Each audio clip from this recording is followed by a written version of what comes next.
Hello everyone, Edain here, and welcome back to the Edain Mod. A few things to go over first. Firstly, there won't be any more beta content for a while. The Edain team have told me, for now, I've made enough content, it's all good, and they'll give me more information on more things in the future. Just wanted to make sure that everyone knows about that, in case anyone was wondering. Secondly, I'm mainly doing this as just a way to gauge how people feel about what is going to be released with the Edain mod. To be fair, I'm still taken aback by the fact they are bringing Freebuild as a full system into the Edain mod. It still feels so weird to me. And lastly, all I'm going to be saying is my own opinion and the knowledge that I've been given from the Edain Mod blog post. Everyone already knows all of this information. And if you get, I wouldn't say offended by what I say, but if you feel like I say something maybe doesn't sound right, do counter me on it. I don't mind a good bit of conversation going back and forth. And it has been a while since I've played Age of the Rings. I don't know if much has actually changed. Anyway. So, I mainly want to today talk about what the similarities and differences between the Edain mod and Age of the Ring when it comes to them both being in Freebuild. Obviously, one of the main differences before was that one was a fixed build system and one was the Freebuild system. The fixed build system being the BFME 2 system and the fixed build being the BFME 1 system. The Edain mod went back to the fixed build system in 4.0. It originally was a free build like Age of the Ring, but then they decided to come back to this because it felt like it came back to the more aesthetic. And to be fair, I love the fixed build system. Just looking at something as glorious like this, it works so well with me. And I've played BFME 1 for hundreds of hours more than BFME 2 and Rise of the Witch King. But anyway, back into this. So, I'm mainly going to be taking my information from the last version of Age of Ring that I played, which I believe was like 7.8. I can't remember the exact version. It's been a few years, okay? So, main similarities with both of these mods when it comes to the free build system is that obviously there will be builders. Builders that you can go around that will be building your buildings constantly. And unlike the Builders for War of the Ring, where it was a one use and then gone builder, there will obviously be a full-time use builder you can keep using over and over and over again. You got to protect them. If you don't, you got to buy them again from your fortress / citadel, depending on what thing you're playing on. And another thing, which may or may not be the turning point for me if I play Freebuild a lot, is that resource buildings are your way of gaining command points. I'm not sure if other buildings will also give you command points, or if that's even going to be the main factor in Edain when this is released. But from what we know so far, it looks like it's going to be taking a lot of the free build system back. So having more settlements means you will be getting more command points to make more troops instead of having a permanent command point base from the pantry or storage upgrades, whatever you want to call it. And resource buildings and military buildings will all start at level 1. And you have to level them up naturally over time for the resource buildings. Which I still believe that the resource produced from a resource building determine how quickly a building levels up. So a faction like Gondor that has Grand Harvest can make farms, for example, level up very quickly.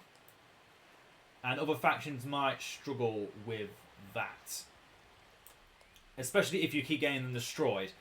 Hit and run tactics, I imagine, will be a lot more efficient when you haven't got a walled castle protecting your best buildings.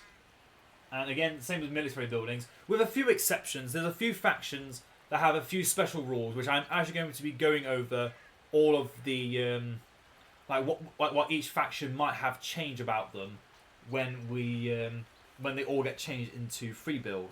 Mainly their base mechanics.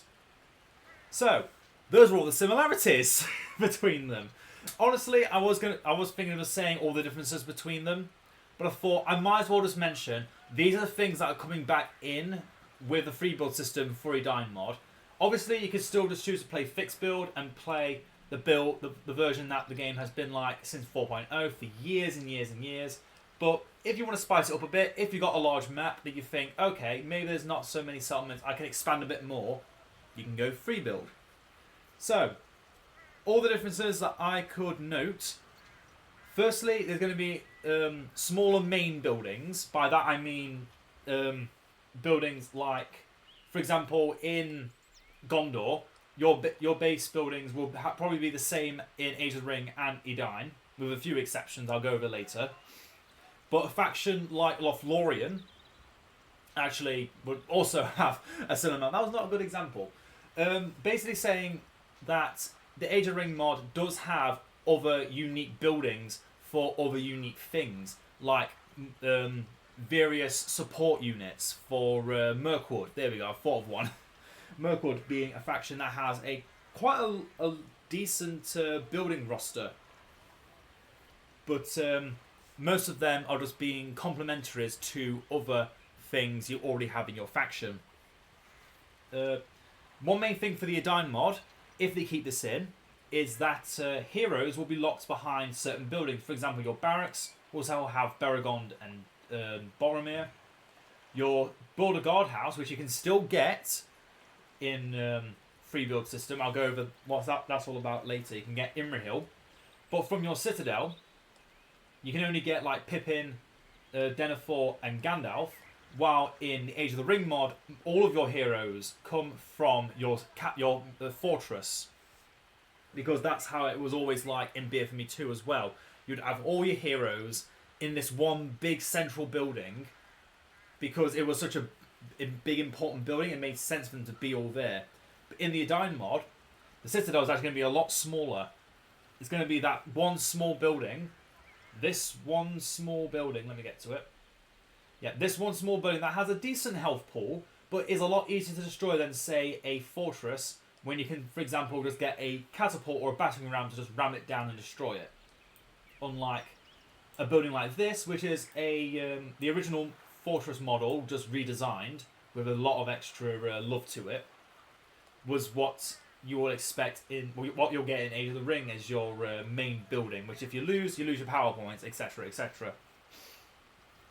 Another big one, which I think a lot of people will honestly not think about until you actually play on the maps, are the Easter eggs for Edain. Edain Mod has a lot of unique Easter eggs. Even on the Fords of Isen itself, if a game goes on for too long, the Men of Dunman will literally show up and say, you know what, we're ending this game. Come out with Ballista and Wildman in droves. They will run you out the game. I'm fairly certain it's like you have to wait 2 hours, and then they'll just start rushing at you with everything they have. After I think you destroy all the layers, and then like the Haradrim, you kill their captains, you can summon Haradrim units even though they're not very strong. They also are giant blockers on the entirety of the map you've got to be careful of for the early game, because they are very dangerous and powerful. And so on and so forth. Ring Heroes is another one. You can see how I've actually got Ring Hero Gandalf as an example. Is that mainly for good factions, Ring Heroes suck. And I think a lot of people will agree with me on that. I don't think a lot of people deny it. In fact, I had someone comment earlier, recently, before making this video, saying that if they could change the Ring Heroes for the good factions to be a little bit better, they would actually like playing them a bit more. It's why they all typically go between Edain and Age of the Ring. Which was another reason why I kind of thought about making this video. Is, to be fair, I brainstorm a lot of things all the time, and listening to you guys, just reading your comments out and then replying back gives me so many ideas. So that's why I wanted to talk with this out a bit, and also made a post beforehand before making this video. But yes, Ring Heroes in every faction in the Edain are very unique. You need to actually have the Ring Hero to pick up the ring. You can't have any random unit just pick it up and then send it to your Citadel. It's safe until the end of the game, because no one's going to destroy your Citadel until the end of the game if you lose. In which case you can spend some money to get your Ring Hero, and then congratulations, you got a really powerful hero that could probably destroy the enemy on its own. But why would you do that when it is so expensive or so cheap that it doesn't even really feel impactful? Whereas in the Edain mod, you've got a much broader range with your ring heroes. That is one of my big things, is that I typically will, even though the ring function is something you can just turn off, I always keep it on because the extra element of RNG can really come into your favour or really work against you and turn the tide of the game. Not enough to make you instantly win or lose, or put a target on your head if you've got several players in a game instead of just two. You'll be putting a big target on your head if you get the ring in Age of the Ring. Same as in Edain, but at least in the Edain mod, you have ways to react immediately to having the ring. You have it immediately. You get to use it. There are some ring heroes I've noticed in Age of the Ring that do have the... you give it to the ring hero. But then again, that's still just getting a random unit from going absolutely nowhere, just picking up the ring and sending it to safety until you've got your ring hero. Whereas in the Edain mod, you've got to actively get your ring hero, get the ring hero to the position where the ring is, pick it up, and then hope no one else has moved to it as well to try and take it too. It really adds that extra element of working hard for something. And I did mention earlier, outposts will still be a thing in the Edain mod. I did mention this as well earlier in one of my other videos, talking about how the Freebuilding is coming into the game, is that outposts are still going to be fixed plots on the map. Unlike in the Age of the Ring, where they have the old capture point system still. They have signal fires, inns, outposts, basically money generation, spellbook cooldowns, a special unit for your faction. But instead of that, you get a building which you can spend a lot of money on. You can only get these unique outposts in the free build system when it comes out. The Edain Mod has mentioned that in their blog post. And for example, with Gondor, you've got the Border Stronghold, really powerful unit.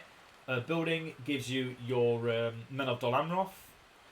Arnor gives you Glorfindel's Wind Riders, which aren't the best, but you know, if you like them, you like them. You can use them. You can use them. You also get Glorfindel.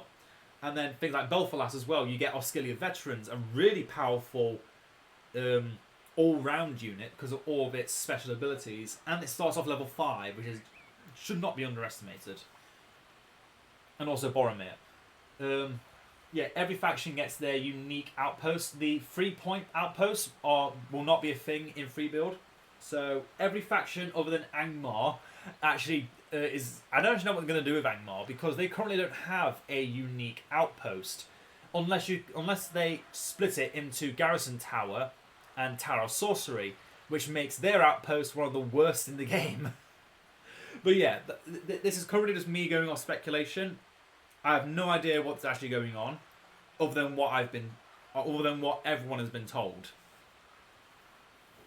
But yeah, the fact that these outposts exist means every faction has something that makes them really powerful or gives them a little extra boost. You can't just get straight away with a builder, which I like a lot. And it's not just one thing that's always going to be that thing for every faction. It's instead something unique to every single faction. You can Border Stronghold, Exile Camp, Mirkwood, Dunedain Encampment, Dol Guldur, Minas Morgul, Steelworkers for Dale, Lake Town, Erin Mithrin.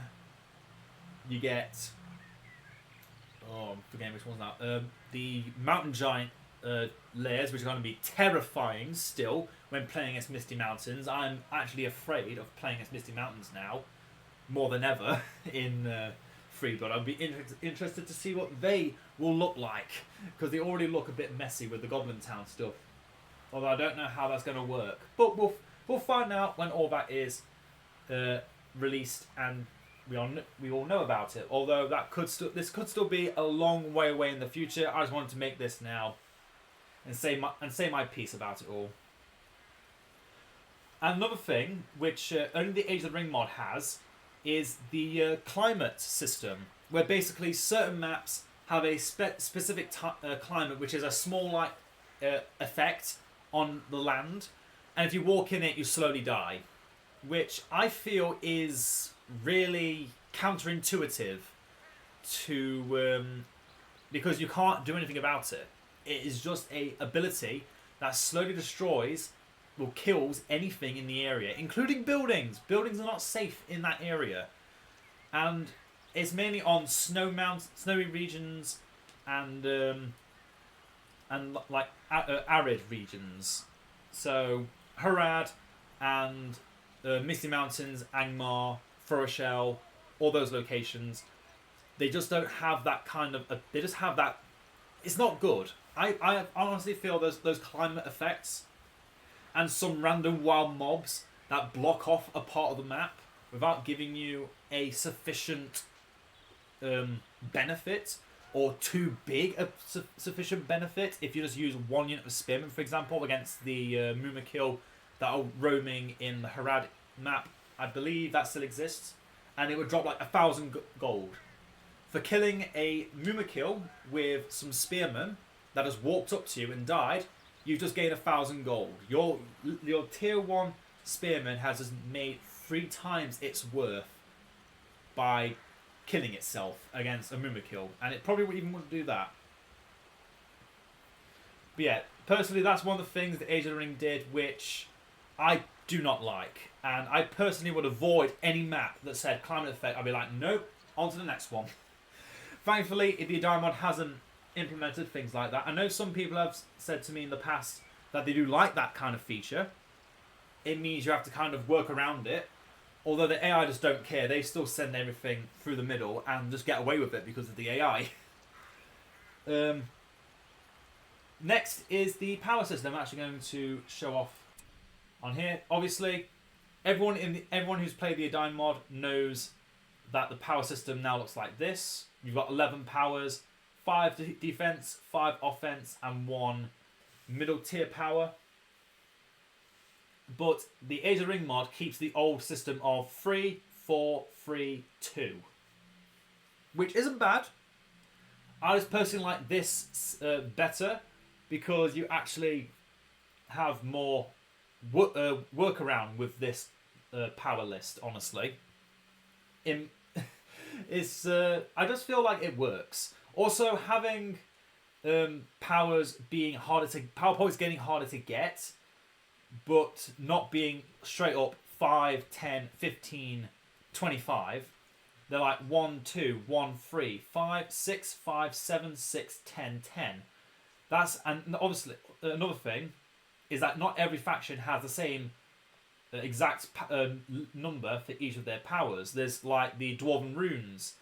There's the Isengard Allies system that it has a power points cost to start with, and then you spend additional one power point to get an additional version of that. So the runes, you get pay 1 extra power point for each rune, and the minions of the White Hand, you get Grishnak's Boys, the Wildman, and the Traitors of Rohan, which is a lot of little features that just make the power tree so much more interesting. And another thing is the AI cheats is in Age of the Ring definitely a bit more abusive than in the Edain mod, which is mainly a thing if you enjoy having harder difficulty enemies. Personally, after years of playing Age of the Ring in the past against Death March, which was everything costs half less, powers come super easy to them. They just get everything for free basically, and have to pay nothing. And their resource bar never actually dips down. It just keeps going up and up and up throughout the entirety of the game because they just can't spend their resources fast enough. Meanwhile, in the Edain mod, your enemies will still have moments of just silence because they've actually got to rebuild everything they lost. Mainly, another thing I noticed when I was playing in the beta against Belfalas was that they actually spent like 5 minutes doing nothing. I was worried the game had glitched and they didn't know what to do. They were just constantly rebuying their heroes, which, again, in Age of the Ring, even on basic difficulty, whether it's called peasant difficulty, they would get their heroes once, I felt like, and then just keep getting them over and over and over again, and their units would always be just kept coming out constantly out of endless buildings. And I hope on whichever deity you want to believe in, that they don't do the stupid I can't even think of what it is now. Hope they don't do the Death Zone building in Edain, which is basically you have your main building in the center, and then just build buildings around it in a circle, and they just keep going out. They have like 8 buildings surrounding the citadel, and then like 16 towers. I really hope the Edain team doesn't put that in. As fun as it would be to, I say fun. It wouldn't be. It'd be like hitting your head against a brick wall. I honestly don't see the point in fighting an AI that makes it impossible to win. Give me at least a sliver of a chance to win, not make it impossible. I want to play this game for the fun factor. I know a lot of people like to play, perfect PvP, has to be one of the best players and to win all tournaments and stuff. I'm not like that. I'm too old to be dealing with people in this game. I just want to play this game for fun. I imagine a lot of people want to play this for fun as well. Have some co-op games, work with their friends, and just have fun that way. I don't see myself in the future ever going back to PvP. That is just a fact, because my brain does not work fast enough, and I have too much OCD in me to not want to make a perfect base, protect it at all times, and then also destroy my enemy. It won't work. I cannot do all of that at once. Anyway, back to the video. Next on my list, faction mechanics. As I already kind of mentioned in the past, a lot of the factions in the Edain mod have very unique mechanics that draw out different strengths and weaknesses. That honestly, I'm going to be interested to see how the free build system works with them. Meanwhile, in Age of the Ring, every single faction kind of runs the exact same. You just get the unit that works the best at every single interval. You upgrade them as fast as possible, or maybe even not if you can destroy your enemy fast enough with siege, and then you just win. Meanwhile, in the Edain mod, you have to currently you have to fight for settlements. That's not going to be as big as a problem with free build. You'll just have to protect the buildings you make wherever you make them. But certain factions like Angmar, their recruitment buildings don't level up by paying resources to level them up. You need to have the tribute carts. But because you'll be able to build your tribute cart resource buildings through builders, I believe, maybe not, we'll find out. But if you can do that, then you can get your tribute carts out and then get them straight into buildings. But then you lose the building and the building goes back to level 1. You're going to do it all over again, and then all your best units you have to get over again. And then other factions like the dwarves, which I don't know how the dwarves are going to work, because they currently have in their blacksmith building, their smithy building, that they upgrade their military buildings just once, and then that's it. That's what Isengard does as well. We'll see if that gets changed. I don't know. I'm sure we'll find out together.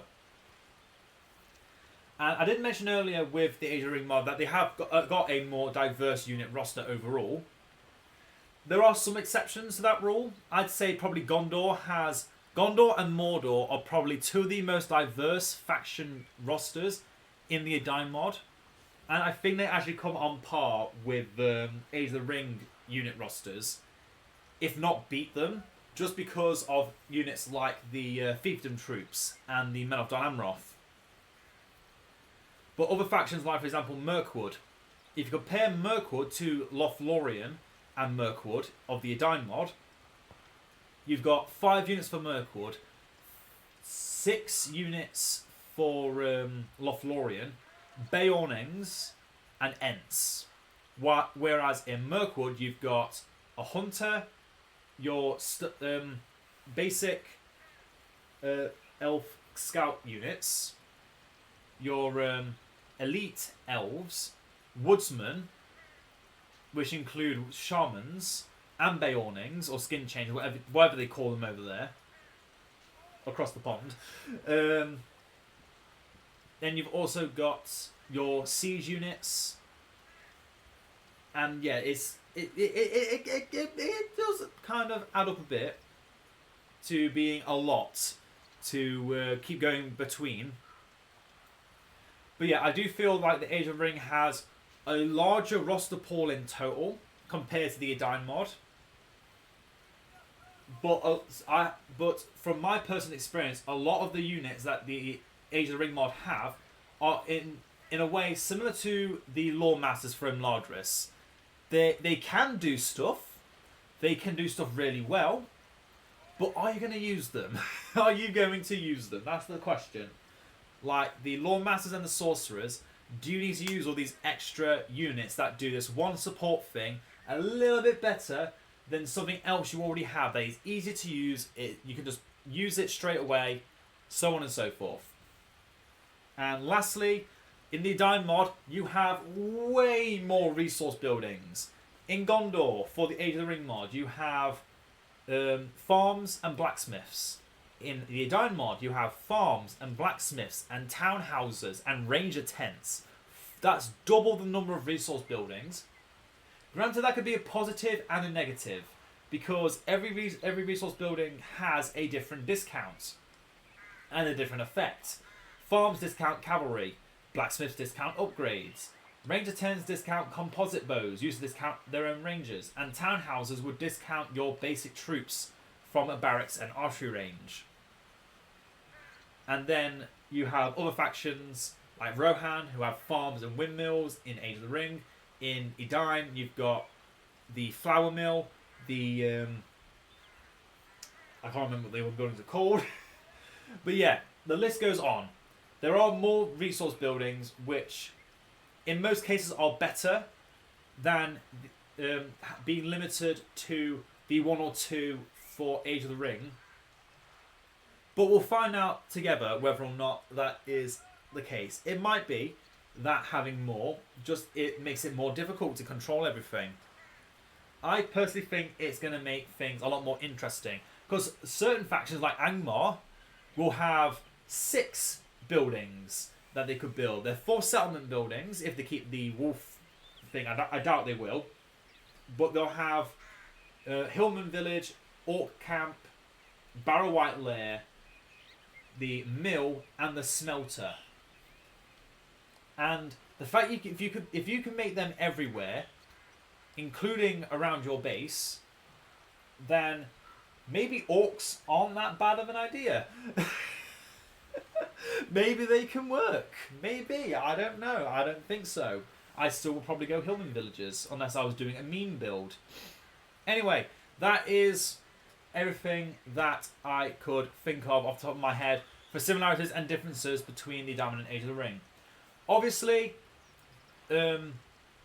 people that have been playing Age of the Ring for long enough and prefer it over, for example, the Edain mod, if you've played both, then I'm not going to say come to the Edain mod because free build on here is going to be better.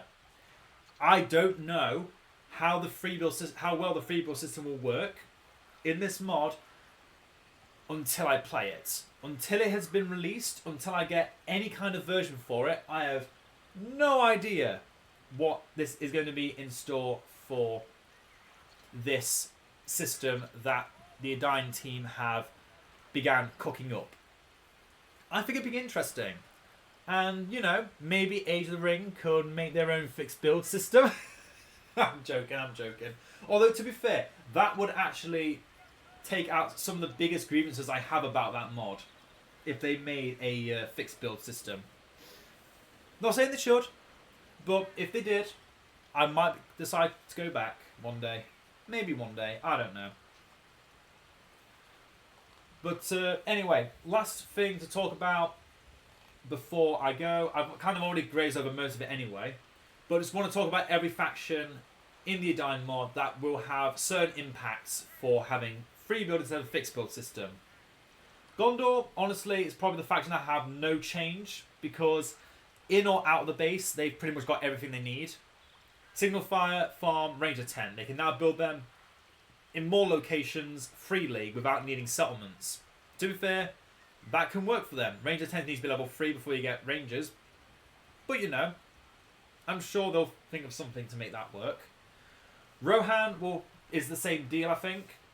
Their castles are a little bit smaller, so maybe they'll get more benefit from having a freer base. They probably don't even... To be fair, Rohan's one of the few good aligned factions that probably don't even need walls.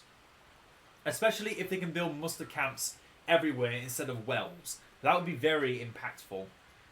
Lothlorien, with them gaining a completely new system, coming back all the way from 3.8.1, where they can build their main set of buildings just by planting seeds of the Golden Wood, will be fascinating to see. And I will be playing Lothlorien a lot if they bring that back, because I already loved Lothlorien back in the Edain 3.8 because of that system, and I love Lothlorien now. So what happens when you put both of those things together? Let's find out at some point. Imladris is going to be weird because blacksmithing studies and mystical studies and agricultural studies will no longer be able to upgrade your resource buildings. So whatever happens with them, they might be made cheaper. They might be changed them to 600 to for each of them. But I think they'll probably just keep it the same, and something else will have to happen, maybe, to make the cost worth it. I don't know. The dwarves, I think, again, is similar to Gondor. Will have very little change to them,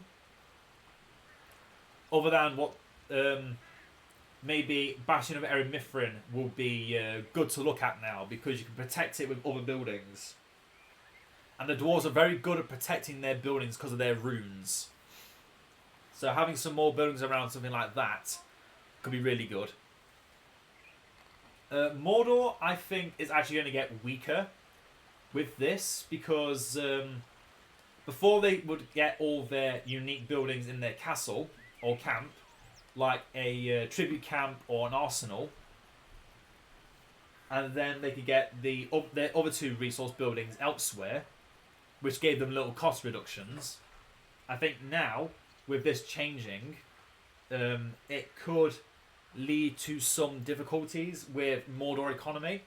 But also considering that Mordor orcs may no longer be free, depending on how they play, with building more barracks everywhere, might change it. Although to be fair, if you wanted to, you could take another camp and just build all orc barracks and then just spam orcs from there. So I don't see what difference it would have made to what you could do in fixed build system. It's just slightly more freeing, as it were. Isengard, I think, is going to actually become a good faction again with the free build system change, for two reasons. One, their base had next to no defense anyway, and I'm hoping with being able to build a Dunlending camp anywhere, you're not forced to have a settlement protected somewhere. You can just build it right next to your citadel and then just use it whenever you want to keep spamming out Dunlendings until you have enough money to start building up your better troops. Because that, I think, was one of the biggest weaknesses of Isengard. You need a settlement, and on a map like even Fords of Isen, where your settlements aren't exactly you can't protect a settlement, having a Dunlending encampment is not a safe idea if you can't protect it. Angmar is going to be another weird one because, as I've already mentioned, the tribute camps, the tribute carts even, giving them to your recruitment building is going to be difficult, because if you lose them, they come back to level 1, you're going to do it all over again, unless you keep protecting them. And also Stronghold of the Iron Crown is another consideration. What is that going to do? Because it normally buffs all buildings to level 3 in its vicinity, it might have a little aura around it that says, if you build in this aura, your buildings will become level 3, even resource buildings. We'll have to find out. And then lastly, the Misty Mountains. I've got two worries about the Misty Mountains. One, are they going to have two different builders? Because currently the builders they have only make Goblin Town and Gundabad expansions, whereas every other faction will have a builder that can build everything for them. Will the Misty Mountains builder? Will they have a new builder on top of their current builder, so that one builder builds their Moria and Wild buildings, and then the other builder you make from your main base will be able to still make Gundabad and Goblin Town. It's going to be interesting. I think goblins will actually get a bit of a nerf depending on how well the free build system is implemented with things like Goblin Town. But yeah, that's everything I want to talk about today. Thank you for everyone that's watched for this far. If you're, I don't say this a lot, but if you're not subscribed already, feel free to hit that button because it does make a difference. It'll make sure you get notified about my content when it is released, if you enjoy my content, of course. And feel free to comment on what you think about my thoughts. And yeah, I expect a lot of them because the last video I made about Edain versus Age of the Ring just blew up. One of my best videos. So I hope everyone will find this just as educational, and if not, feel free to badmouth about me. Oh, I'll see you all next time. See ya.